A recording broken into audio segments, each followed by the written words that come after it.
jakin nahiko nuke nolatan nire zirriborro hauek zer leku eman, edo nola argitaratu, edo nola bihurtu idazle profesionala.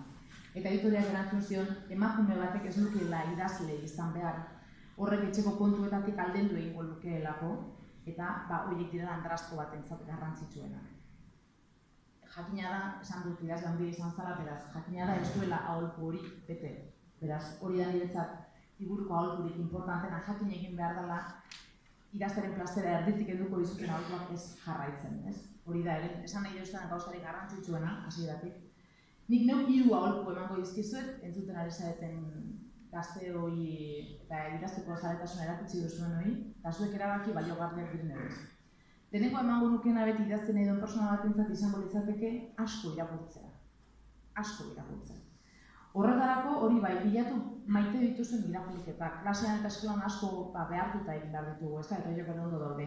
Baina horiek guztuak ez dira bilatu edo zer. Idatzi izan da fanfiction asko ikusi duzu, idatzi izan da astrofizikari buruz, baina kirolari buruz, geografiari buruz, sexuari buruz, edozteri buruz, autoei buruz. Maite duzuna bilatu eta bilatu maite dituzuen hori buruz irakurketak hau da. Bigarren aholku emango nukena, kritikak entzuten ikasi egin behar da. Ez izan beldurrik gaizki dagoena entzuteari, barruan daukaztelako hobeto egiteko gaitasuna hori, dut zalantzari gabe.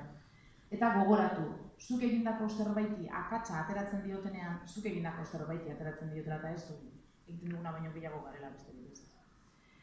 Eta hirugarrena ez galdu inoiz gozamena, jolastearen gozamena, idaztea maite baduzu, idaztearena, baina beste edozer maite baldin baduzu, beste edozerena ez.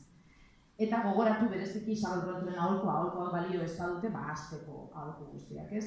Sakonean hori esateran entorrena. Idaztea maite baduzu ez utzi, hori idatzi dut hemen, hori esaten du. Zoriontsu egiten zaituztena ez usteko, eta bilatzeko hori egiten jarraitzeko moduak ez, zurutzeko pasio hori datorren moduan datorrela. Eta idatzi, azken batean munduan hitz asko daude, batzuk nik neuk esan ditut ikusten duzuean danotxa bat, baina falta zaizkio hitz batzuk azkenean falta zaizkio zuen hitzak. Beraz, zorionak parte hartu duzuen guztiek, eta zorionak irabazle egiten.